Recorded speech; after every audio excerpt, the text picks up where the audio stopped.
निम्नलिखित रेखा युग्मों के बीच का कोण ज्ञात कीजिए।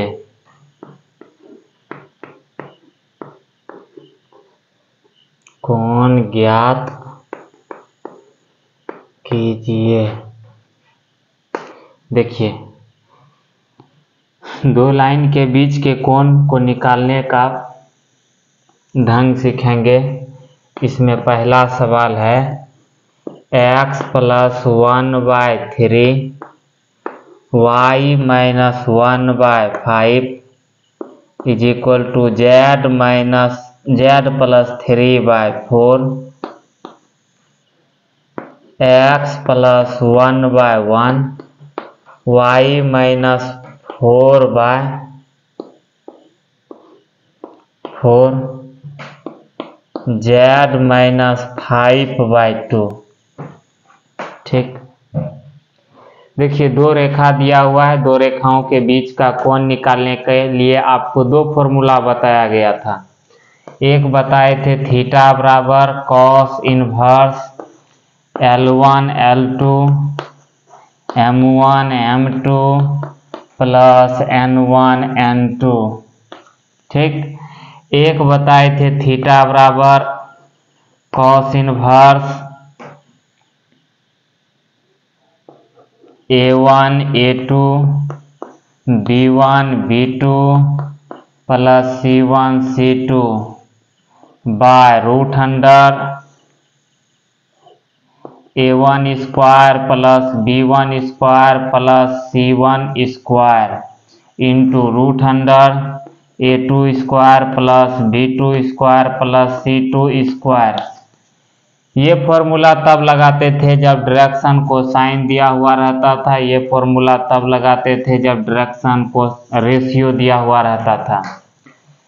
स्टैंडर्ड समीकरण में स्ट्रेट लाइन का स्टैंडर्ड समीकरण और वो कार्टेशियन फॉर्म में यदि रहे तो नीचे L M N या L1 M1 N1, यहाँ भी L1 L2 M2 N2 रहता है। ये क्या होता है? डायरेक्शन रेशियो होता है।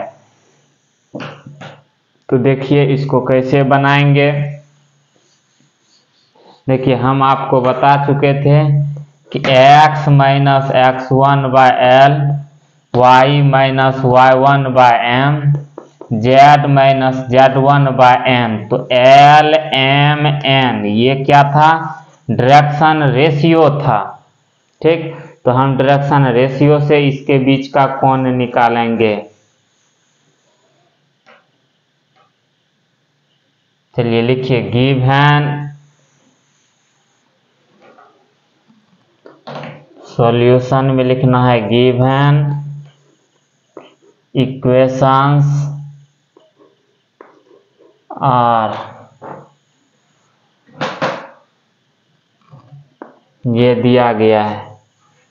इसको स्टैंडर्ड फॉर्म में बदलेंगे तो x - 1/3 y - 1/5 z - 3/4। Equation first x - 1/1 y - 4/4 z - 5/2। ठीक। देखिए, आपका था x - x1/L y - y1/m z - z1/n। यहाँ सब जगह क्या था? माइनस था। तो इस रूप में ले आए समीकरण को। ये इक्वेशन नंबर 2। अब लिखना है direction ratio of the lines first are. इसका direction ratio 3 5 4 direction ratio of the lines second are 1 4 2।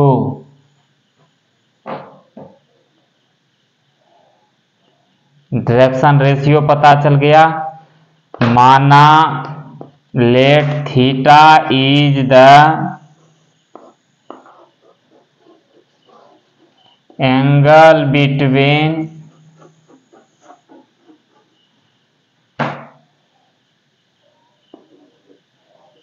the lines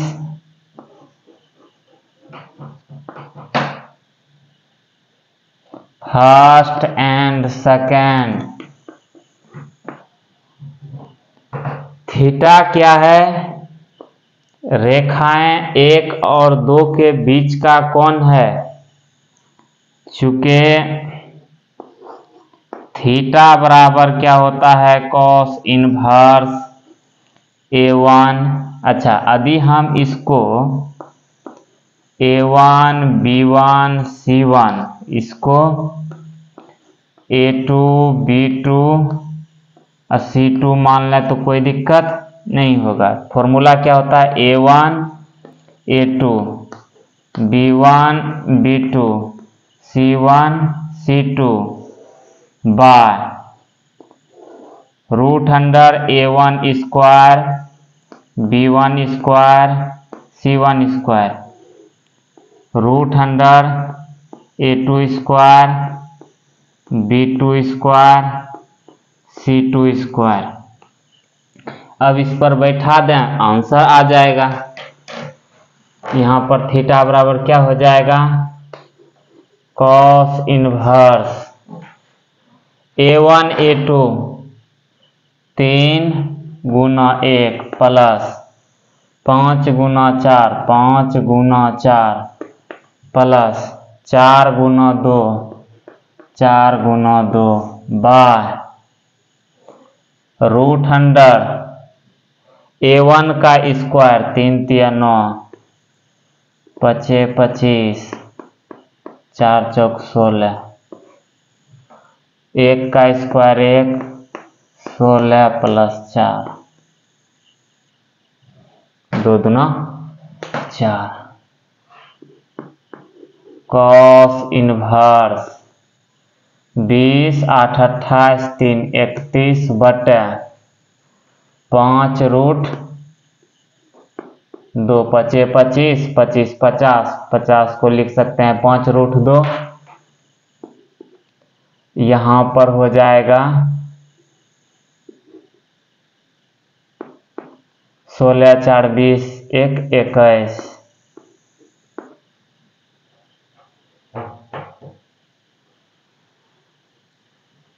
चलिए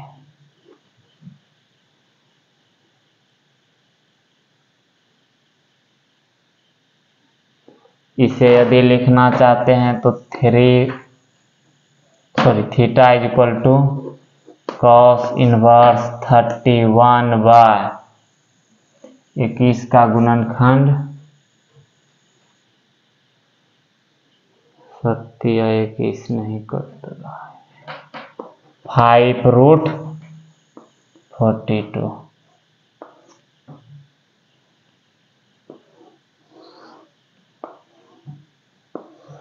ये हो गया इसका आंसर।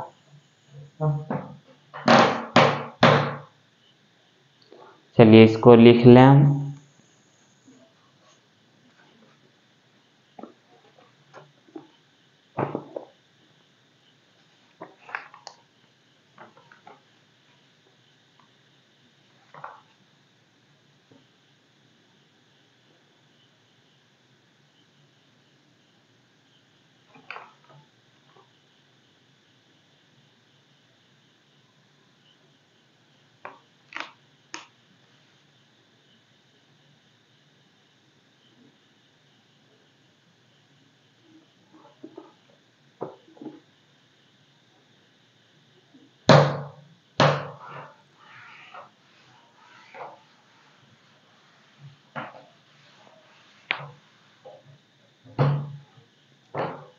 इसी में दूसरा सवाल लिखना है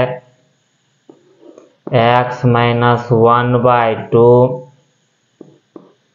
y माइनस 2/3 z माइनस 4/6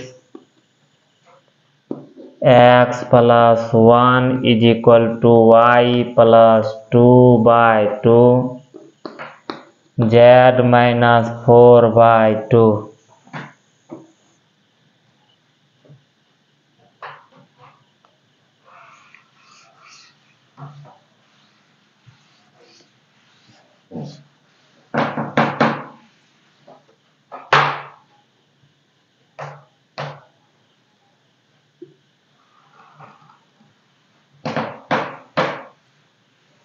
देखिए ये दोनों रेखाओं के बीच का कोण निकालना है, तो आप क्या लिखिएगा, given lines are x minus 1/2 y minus 2/3 z minus 4/6। First x plus 1/1 y minus 2/2 z minus 4/2। देखिए यहाँ पर बच्चा कंफ्यूज करता है, कहीं पर लिखा रहे x बराबर 1, तो इसको इधर लाएंगे तो x माइनस 1 बराबर 0 लिखेंगे। ठीक, ऐसे रहे तो वहाँ 1 देते हैं। चलिए यही सिंपली 1 से भाग देंगे, तब तो उस पर कोई फर्क नहीं पड़ेगा। इसको समीकरण 2 मान लें।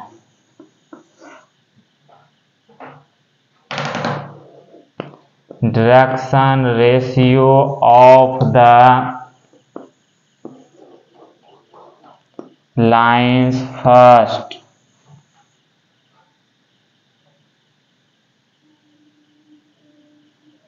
और क्या हो जाएगा 2, 3, 6। इसको मान लेते हैं A1, B1, C1। Direction ratio of the line second are 1, 2, 2। इसको मान लेते हैं A2, B2, C2।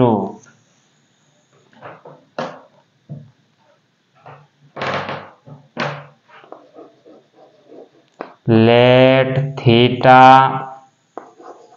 is the angle between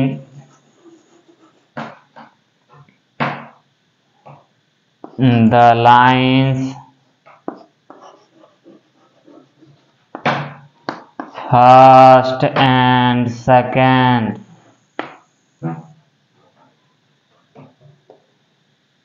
चूँकि थीटा बराबर cos inverse A1, A2 plus B1, B2 plus C1, C2 by root under A1 square B1 square plus C1 square A2 square B2 square plus C2 square.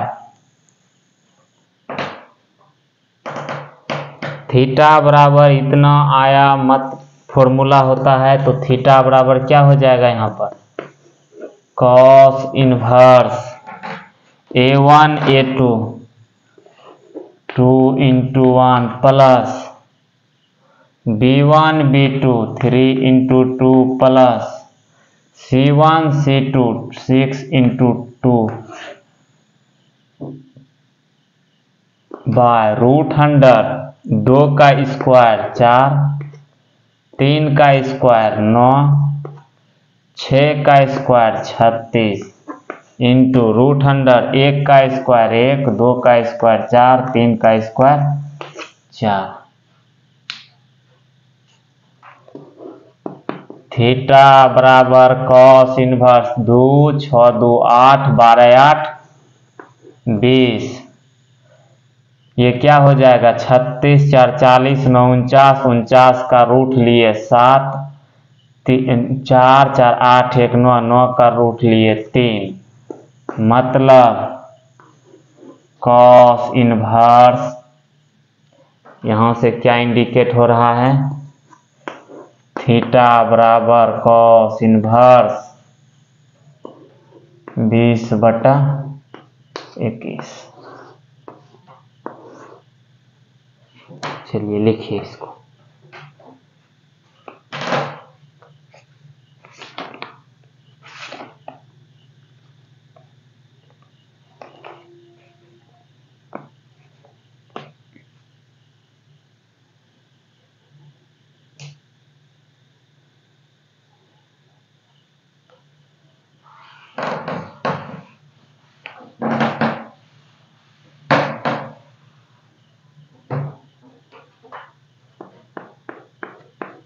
Third सवाल x/2 y/2 z/1 और दूसरा है x - 5/4 y - 2/1 z - 3/8। इसके बीच का कोण निकालना है। एकदम सेम प्रक्रिया लगाना है, जैसे 2 सवाल बता चुके वैसे तीसरा भी बनेगा। ये सब सवाल इम्पोर्टेंट है, आपको अच्छा से तैयारी करना है सिर्फ।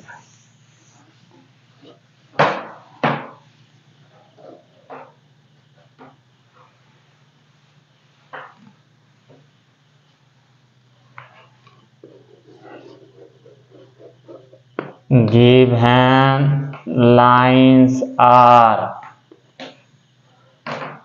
देखिए स्टैंडर्ड फॉर्म में ये है, लेकिन ये है क्या अभी नहीं है। इसे हम क्या लिखेंगे x - 0/2 y - 0/2 z - 0/1। Equation first x - 5/4 y - 2/1 z - 3/8। देखिए सब्जेक्टिव जैसे बनाते थे एकदम हूबहू उसी प्रकार से चलना है। मान लीजिए ऑब्जेक्टिव बना रहे हैं तो डायरेक्ट हम निकाल रहे हैं, आपको बनाना है। चूंकि इस पर आधारित सवाल बता चुके हैं। आप थीटा बराबर लिखिएगा कॉस इनवर्स, यही होता था a1 b1 c1 a2 b2 c2 2 plus 2 गुना 4 8 प्लस 2 1 गुना 8 8 बटे 2 दूना रूट अंडर 2 दूना 4 2 दूना 4 1 ये तो 9 हो गया, तो 3 8 8 64 1 65 4 चौक 16 65 16 81 मतलब 9। तो थीटा बराबर क्या हो गया कॉस इनवर्स 18 ऊपर हो गया 18 8 दूना 16 2 18 नीचे हो गया 27। ये हो गया 6 तिया 9 दूना 18 9 तिया 27 कॉस इनवर्स 2/3 आंसर आना चाहिए।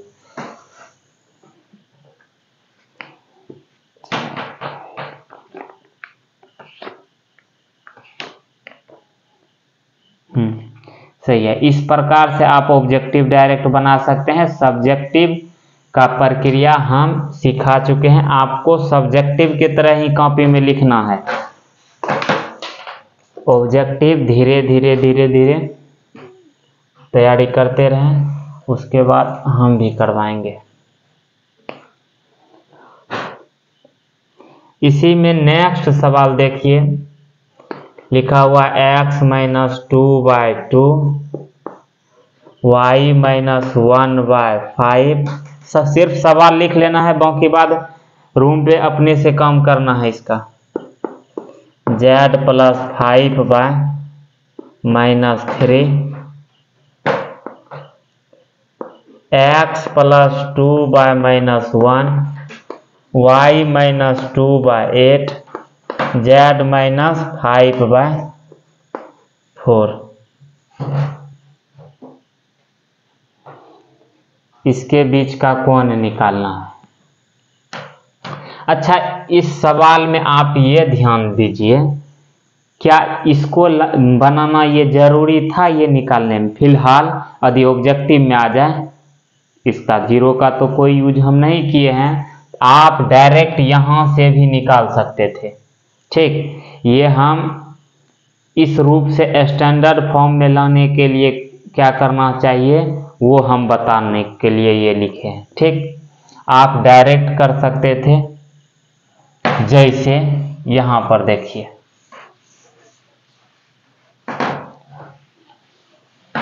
ये समीकरण 1 है, ये 2 है, आप डायरेक्ट थीटा निकालें।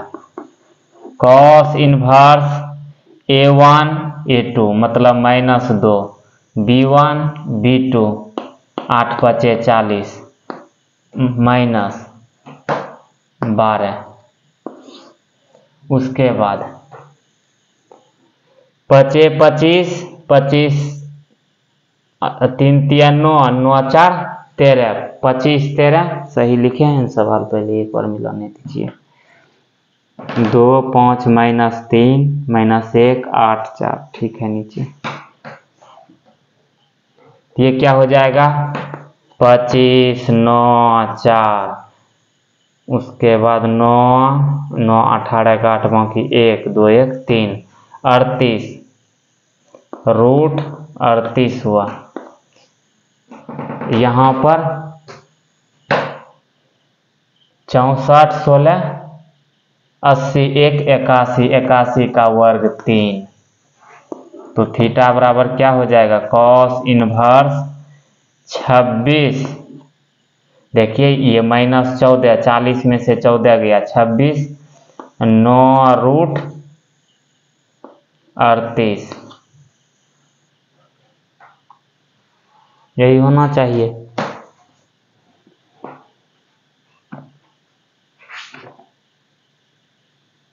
यही है भी। इसी प्रकार से दो रेखा यदि कार्टेशियन फॉर्म में दिया हुआ है, उसके बीच का कोण पूछे, ये इसी ढंग से कोण निकालेंगे। ठीक,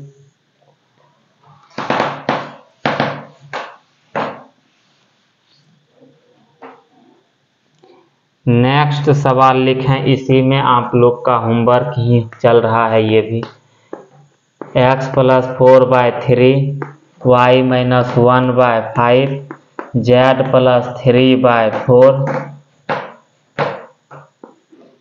और दूसरा है x + 1/1 y - 4/1 z - 5/2। देखिए, स्टैंडर्ड फॉर्म में पहले बदलना है सब्जेक्टिव बनाने के लिए, जैसे कि x -4, यहाँ z -3 x -1, इस प्रकार से सब्जेक्टिव बनाने के लिए बदलना है। ऑब्जेक्टिव बनाने के लिए थीटा बराबर कॉस इनवर्स 3 5 8 बटे 4 चौक 16 सॉरी 5 5 25 16 9 25 मतलब 5√2 2 दूना 4 1 5 1 6√6, तो थीटा बराबर क्या हो गया? कॉस इनवर्स 8 5 13 या 8 8 16 डायरेक्ट लिखिए, बटे एक काम करते हैं, ये दोनों क्या है, दोनों को गुना करेंगे तो √12 है, तो √12 से ऊपर नीचे हम गुना कर रहे हैं, या सिंपल समझें 5√2 गुना √6 है, ऊपर भी √6 से नीचे भी √6 से गुना करते हैं, ऊपर भी √2 से नीचे भी √2 से गुना करते हैं, एक ही बात हुआ।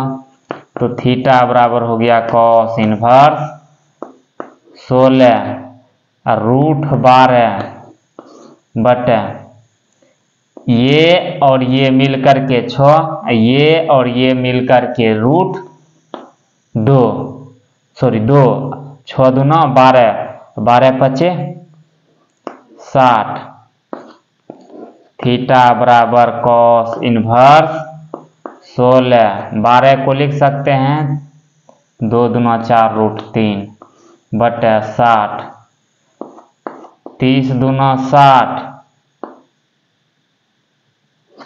15 दूना 30, 8 दूना 16, मतलब थीटा बराबर कॉस इनवर्स 8 √3 बटे 15।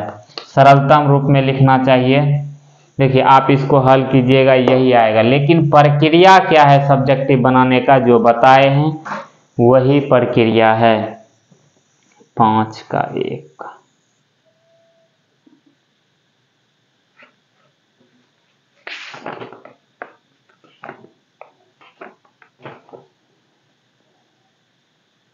8 √3 बटे 15, ठीक।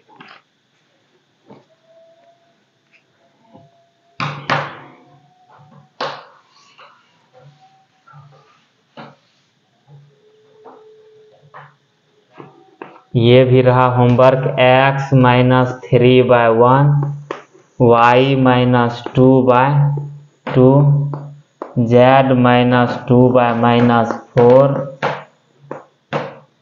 x - 0/3, y - 5/2, z + 2/-6। ये भी आपका होमवर्क ही रहा।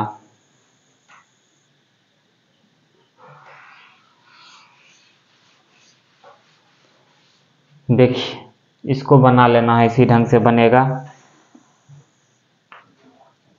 ये सवाल लिखने के बाद यहाँ ध्यान देना है कि कहीं लिखे थे x - x1/L, y - y1/m, z - z1/n। ये बोले थे स्ट्रेट लाइन का समीकरण है कार्टेशियन फॉर्म में। अच्छा से लिख देते हैं, इसको क्या बोलते थे? Equation of straight line in Cartesian form.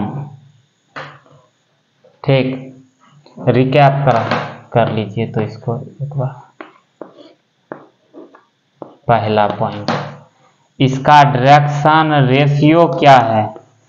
अभी जस्ट आपको बताए कि L है, M है, N है। पासिंग पॉइंट, एक बिंदु से जाने वाली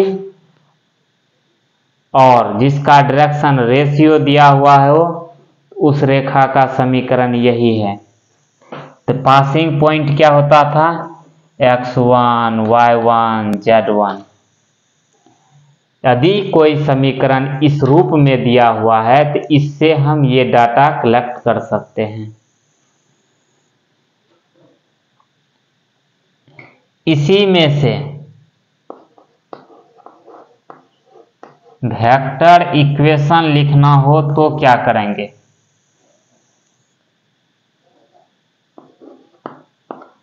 वेक्टर r बराबर क्या लिखते थे? a + λb। ठीक, ये एक बिंदु से जाए और उसका डायरेक्शन रेशियो किसी समांतर रेखा के दिया गया हो तो उसका कार्टेशियन फॉर्म में समीकरण, ये वेक्टर फॉर्म में समीकरण। हेयर a बराबर, देखिए हम इसी समीकरण से ये समीकरण लिखे हैं।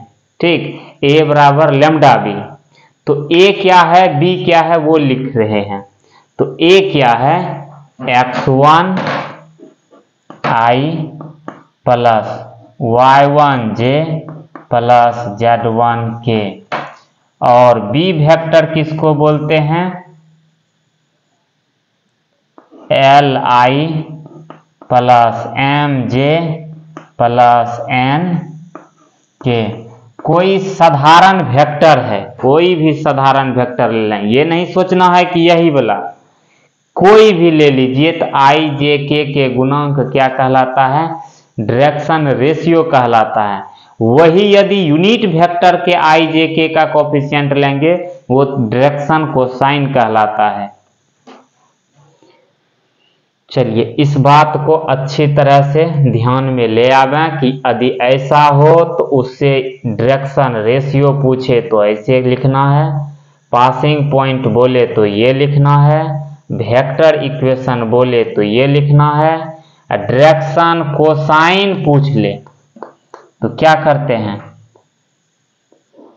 L/√100 इसके मुताबिक, यही वह डायरेक्शन रेशियो 3 नंबर दिया गया है, इसका डायरेक्शन कोसाइन चाहिए तो L² M² N² M/√100 इतना, N/√100 इतना। हाँ, यहाँ विशेष ध्यान रखें कि ये डायरेक्शन रेशियो है, ये नहीं समझ लेना है L² + M² + N² बराबर 1। कब 1 होता है? जब डायरेक्शन को साइन दिया हुआ रहे। यहाँ डायरेक्शन रेशियो है इसलिए 1 नहीं होगा, ये हुआ डायरेक्शन कोसाइन, कोई पूछे तो ये हुआ। ठीक, अब थीटा बराबर क्या क्या फॉर्मूला हो सकता है वो ध्यान दें। थीटा बराबर cos इनवर्स L1 L2। अब जो ये आया इसका नाम मान लेते हैं हम L1, इसका नाम M1, इसका नाम N1 दे देते हैं। ठीक, तो ये जो L1 है, अब ये बना डायरेक्शन कोसाइन, ये बना डायरेक्शन कोसाइन, ये बना डायरेक्शन कोसाइन। तो दो रेखा दिया हुआ है, एक ये, एक और कोई दिया हुआ रहेगा, उसके बीच का कोण होगा L1 L2 plus M1 M2 N1 N2। यह फॉर्मूला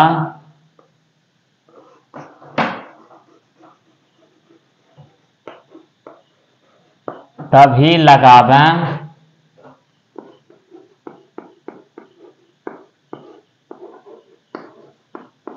जब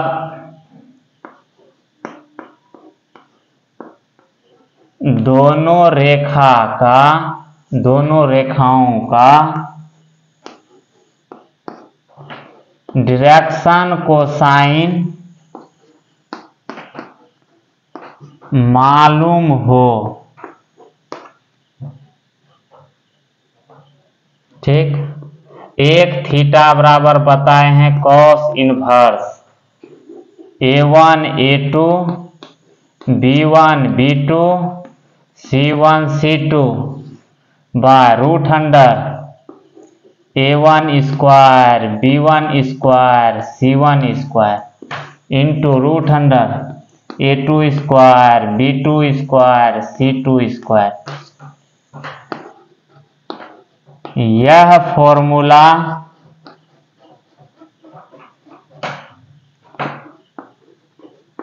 तभी यूज करें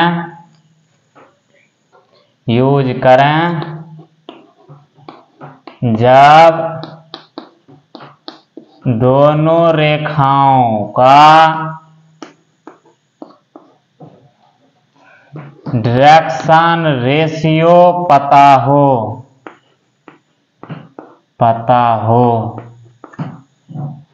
ठीक,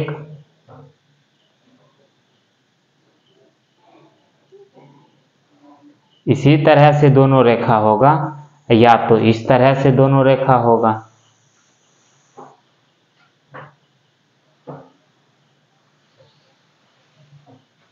ये हुआ पहला बिंदु, दूसरा बिंदु, तीसरा बिंदु, चौथा बिंदु, पांचवा, छठा, सातवां। दोनों रेखा हमसे पूछ ले कि परस्पर लंब है या नहीं, तो क्या निकालेंगे? L1 L2 plus M1 M2 plus N1 N2 बराबर 0, तो समझेंगे लंब है। कब? जब ये डायरेक्शन रेशियो दिया हुआ रहे तब।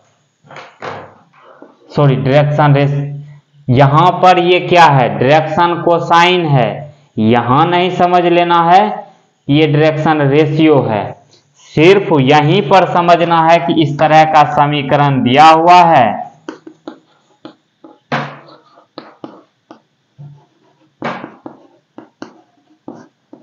इस प्रकार का समीकरण दिया हुआ है तो समझना है LMN ये डायरेक्शन रेशियो है। उसके अलावा जहां मिले डायरेक्शन कोसाइन समझेंगे, A1 A2 B1 B2 C1 C2 बराबर 0 आ जाए तो भी समझेंगे क्या कि वो रेखा एक दूसरे पर लंब है। और क्या बताए थे इससे संबंधित, और बताए थे L1 L2 M1 bye M2 N1 bye N2 यदि आ जाए तो ये समझेंगे समांतर है। ठीक उसी प्रकार A1 bye A2 B1 bye B2 C1 bye C2 आ जाए तो समझेंगे समांतर है। चलिए इसको लिख लें, इसके बाद आगे का चर्चा करते हैं।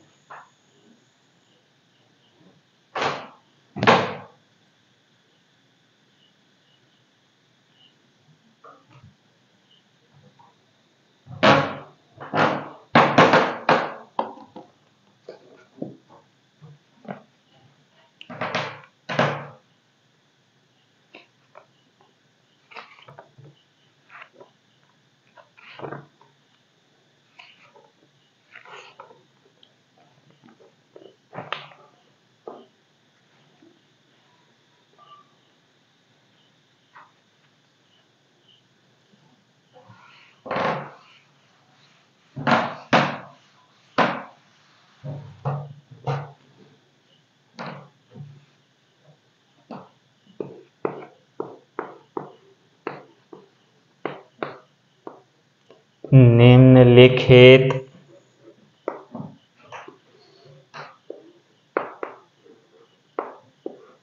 रेखा युग्मों के बीच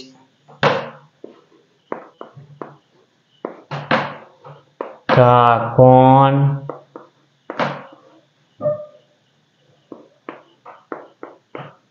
ज्ञात करें।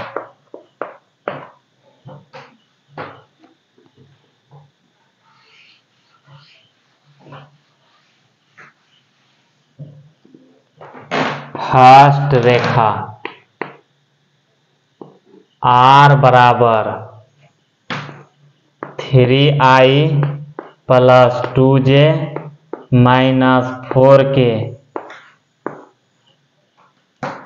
Plus lambda i plus 2j plus 2k, ये हुआ एक समीकरण। ठीक, और दूसरा समीकरण क्या दिया गया है, R बराबर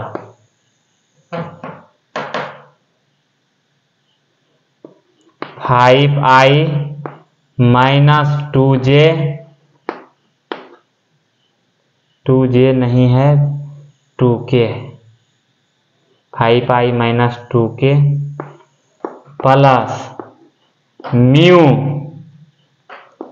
3i plus 2j plus 6k। देखिए सवाल को पहले लिख लें,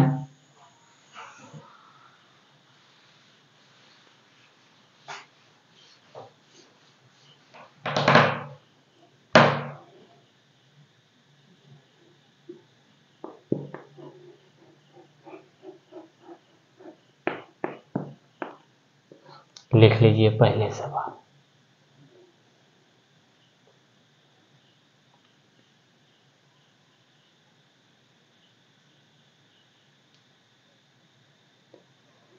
देखिए लिखना नहीं है, साथ साथ पहले इसको एक तो सवाल देख लीजिए, उसके बाद काम कीजिएगा। जैसे कि यहाँ क्या दिया हुआ है, दो रेखा दिया हुआ है, लिखेंगे गिवन लाइन्स आर, इसको समीकरण 1 लिखेंगे और इसको समीकरण 2 लिखेंगे। हमें दो रेखाओं के बीच का कोण निकालने के लिए दिया गया था, लिखना नहीं है, फिर बोल रहे हैं, ध्यान से देखिएगा।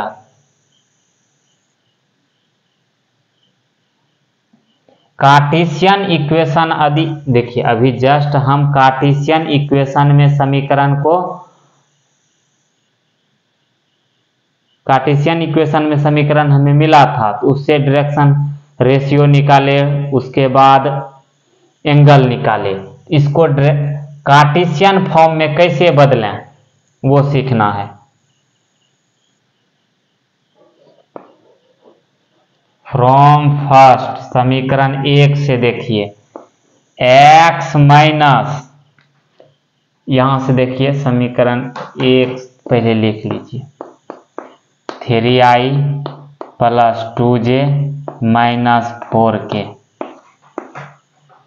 Plus lambda i plus 2j plus 2k। लिखना नहीं है, फिर बोल रहे हैं, ध्यान से देखना है।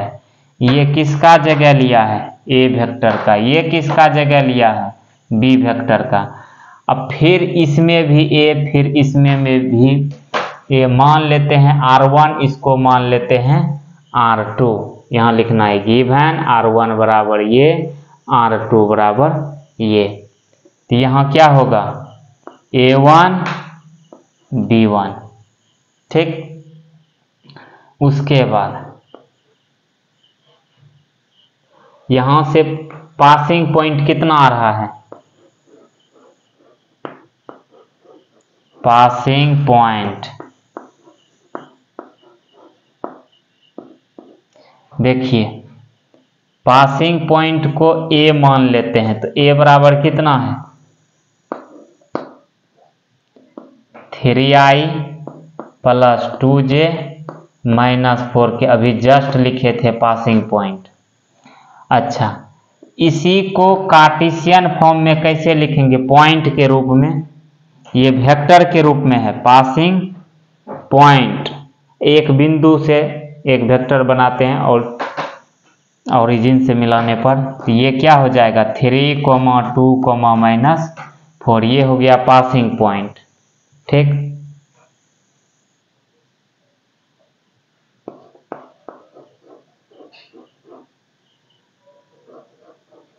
पैरेलल वेक्टर कौन होगा, पैरेलल वेक्टर का नाम क्या है, b। यहाँ b बराबर होगा i plus 2j plus 2k। तो इसका डायरेक्शन रेशियो क्या होगा, इसलिए direction ratio of vector b are 1, 2, 2। यही होता था b का गुणांक l m n, ठीक। प्रोसेस बता रहे हैं कि कैसे चलना है, पहले ये स्टेप लिखे, उसके बाद समीकरण 1 से इस प्रकार से काम करना है। उसके बाद यहां तक लिखने के बाद लिखेंगे Cartesian equation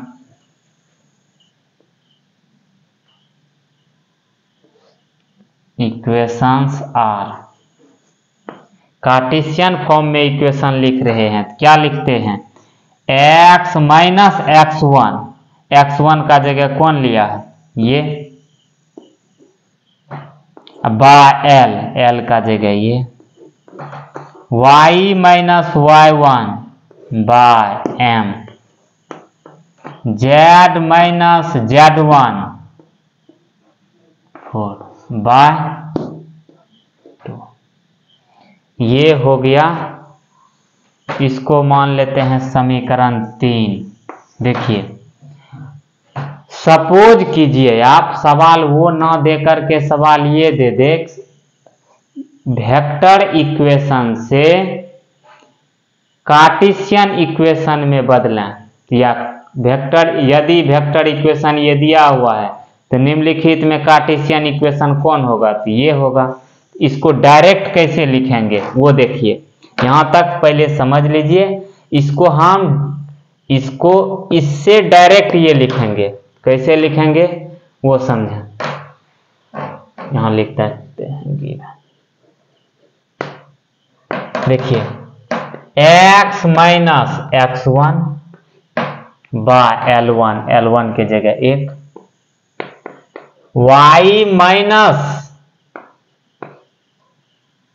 y1 by 2, z minus z1, यहाँ प्लस होना चाहिए, यहाँ माइनस, तब ना, यहाँ क्या है माइनस, तो -4 बाय n1।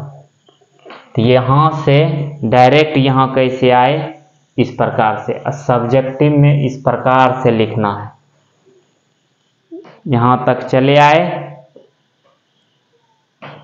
इसको लिख लीजिए पहले, उसके बाद R2 का चर्चा करेंगे।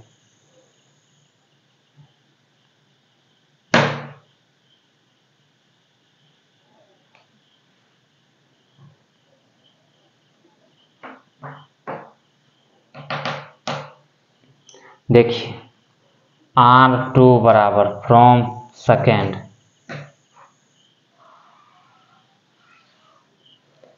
R2 को लिख सकते हैं 5i माइनस या प्लस 0j। देखिए यहाँ j नहीं है तो हम 0j लिखे हैं, -2k plus mu 3i plus 2j plus 6k। Passing point उसको माने थे a, इसको माने थे b इस समीकरण में। अब क्या कर रहे हैं, इसका नाम दे रहे हैं a डैश, इसका नाम दे रहे हैं b डैश, ताकि दोनों में कुछ अंतर तो पता चले, इसलिए लिखे हैं, और कोई मकसद नहीं है।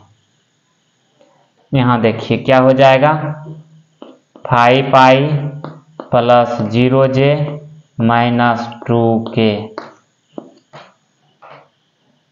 इसको पॉइंट के रूप में कैसे लिखेंगे, 5, 0, -2, b vector 3i plus 2j plus 6k, इसका डायरेक्शन रेशियो 3:6। ये समीकरण आप लोग याद रखिएगा, मतलब कि कॉपी में यहाँ तक लिखने के बाद अब हम क्या कर रहे हैं, इस वेक्टर इक्वेशन से कार्टेशियन इक्वेशन में चेंज कर रहे हैं। तो कैसे करेंगे वो देखिए,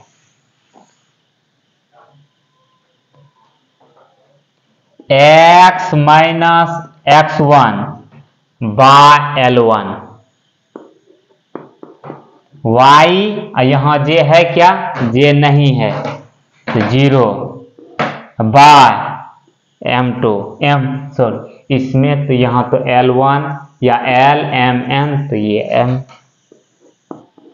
z माइनस z1 यहाँ है -2, तो -2 बाय 6। ये समीकरण 4। समीकरण 3 और 4 से डायरेक्शन रेशियो पता चल गया है, या यहीं से डायरेक्शन रेशियो हमें पता चल गया है।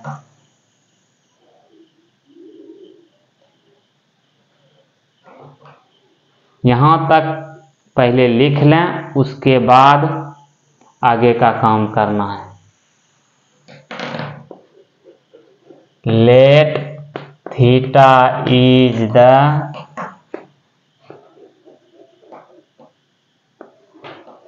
Angle between the lines first या इसको लिखें थर्ड एंड फोर्थ, यही ना तीसरा चौथा का डायरेक्शन, सॉरी एंगल लिखना है। तो थीटा बराबर क्या हो जाएगा, कॉस इनवर्स। डायरेक्शन रेशियो पता ही है, क्या है डायरेक्शन रेशियो, यहां से बनता है इस रेखा का डायरेक्शन रेशियो, यहां से बनता है इस रेखा का डायरेक्शन रेशियो। हमें उम्मीद है कि ये आप निकाल लीजिएगा। ठीक, यहां तक लिखने के बाद थीटा तो आराम से दोनों समीकरण से लिख सकते हैं, हम दूसरा अप्रोच लगा के बनाते हैं। ये था आपका R1, ये था आपका R2।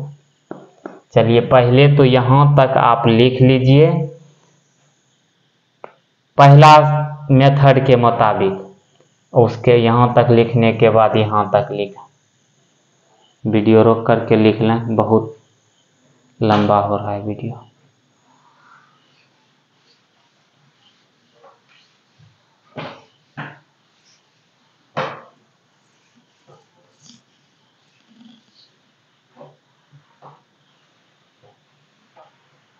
देखिए, इसको बनाने का दो अप्रोच था, एक बता चुके हैं, एक और सीखिए और करके। हमारे विचार से यही मेथड लगाना है परीक्षा में, वो बहुत लंबा है, चला जाएगा, लेकिन आसान है। देखिए डायरेक्ट सोचिए, इसका कार्टेशियन फॉर्म क्या होगा, x minus 3/1, y minus 2/2, z minus minus 4/2। तो यहाँ जो वेक्टर है, इससे बनने वाला वेक्टर कौन था, ये था। ठीक, यदि हम इसको b बोल दें, ठीक, तो यहां से डायरेक्शन रेशियो क्या आता है, देखिएगा, यहां से डायरेक्शन रेशियो b बराबर लिखते हैं डायरेक्शन रेशियो ऑफ फर्स्ट। लिखना नहीं है, ये दोनों लिख करके थोड़ा बर्दाश्त करना। यहाँ क्या है, डायरेक्शन रेशियो R1:2। इससे यदि वेक्टर बनावे तो क्या बनाइएगा, I + 2j + 2k, इसका नाम हम दे रहे हैं वेक्टर b। ठीक, ठीक उसी प्रकार से समीकरण 2 का डायरेक्शन रेशियो लिखना चाह रहे हैं, क्या होगा, 3:2:6, यही न होगा। यहाँ से इसका नाम दे रहे हैं b डैश। ठीक, तो यहाँ पर क्या होगा, 3i + 2j + 6k। हमें थीटा लिखने के लिए क्या जरूरत पड़ता है, a1 a2 b1 b2 c1 c2। अच्छा, यहाँ से यदि हम बोल दें आपको b dot b dash vector निकालिए, तो आप क्या निकालते, a1 a2 b1 b2 c1 c2 लिखते। तो यहाँ डायरेक्ट यदि हम लिख दें b vector dot b dash vector, तो कोई हर्ज नहीं। उसके बाद थीटा बराबर क्या लिखते थे, नीचे में a1 का स्क्वायर b1 का स्क्वायर c1 का स्क्वायर का सब का जोड़, तो वो क्या था, वेक्टर b का मैग्नीट्यूड था। वेक्टर b का मैग्नीट्यूड मतलब इसका स्क्वायर करके जोड़ करके रूट लेना, तो यहाँ क्या बोलेंगे, b का मैग्नीट्यूड। उसके बाद b डैश का भी मैग्नीट्यूड, b डैश का भी मैग्नीट्यूड। तो ये भी फॉर्मूला होता है डायरेक्ट। यहाँ पर b का जगह कौन लिया है, ये वेक्टर, और अब b डैश का जगह कौन लिया है, ये वेक्टर। इसका हमें कोई ज़रूरत नहीं था थीटा निकालने में, ये फॉर्मूला डायरेक्ट अप्लाई करें और बना लें, आपका सही होगा।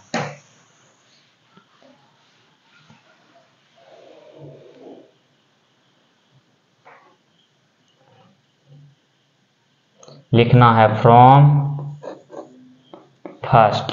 समीकरण फर्स्ट से मान लेते हैं कि a बराबर क्या है 3i plus 2j minus 4k और b बराबर क्या है i plus 2j plus 2k। ठीक,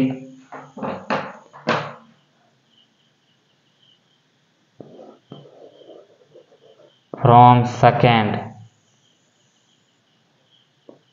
मान लेते हैं a डैश बराबर 5i, यहाँ j नहीं है तो लिख रहे हैं 0j माइनस 2k और b डैश बराबर 3i plus 2j plus 6k।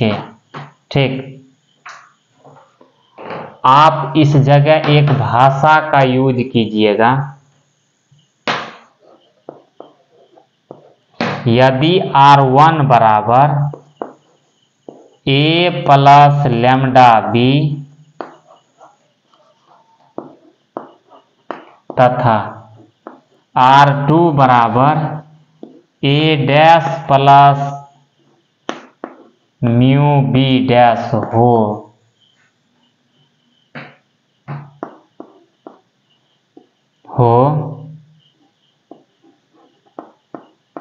और थीटा R1 तथा R2 के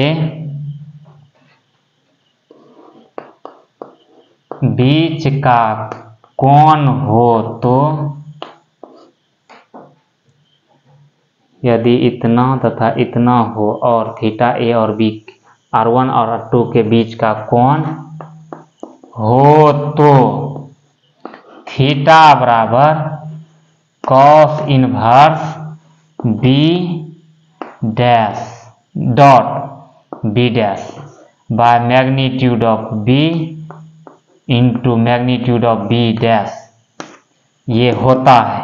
ठीक, कैसे होता है अभी बता दिए हैं और इसको भी याद रखना है क्योंकि ऑब्जेक्टिव में ये भी बहुत काम करेगा। जब वेक्टर इक्वेशन दिया रहे तो ये लगाना है। ठीक, कार्टेशियन दिया रहे तो उससे चला। तो यहाँ से थीटा बराबर आप क्या लिखिएगा cos inverse b dot b dash b dot. Vector में डॉट निकालने के लिए बता चुके हैं, यहाँ नहीं कुछ तो 1 a1 a2 1 गुना 3 प्लस b1 b2 2 गुना 2 प्लस c1 c2 2 गुना 6 बटा b का मैग्नीट्यूड 2 दूना 4 1 का स्क्वायर 1 2 दूना 4 2 दूना 4 इंटू 3 तिया 9 2 दूना 4 6 36। यहाँ तक लिखने के बाद आप क्या लिखिएगा थीटा बराबर कॉस इनवर्स 12 4 16 3 19 बटे 4 4 8 1 9 3 36 4 40 9 49 मतलब 7। मतलब थीटा बराबर कॉस इनवर्स 19/21 लिखना है। यही आपका आंसर उस मेथड से भी आया होगा, इस मेथड से भी आया है। एक बार मैच करा लेते हैं आंसर सही आया है या नहीं। बिल्कुल सही है आंसर।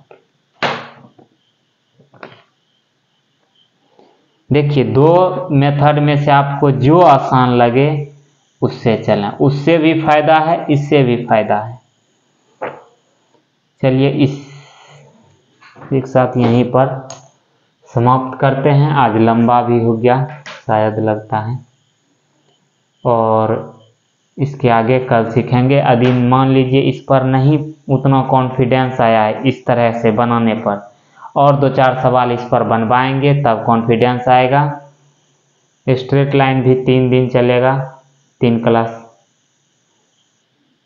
4 क्लास, बस ये भी समाप्त हो जाएगा। चलिए धन्यवाद।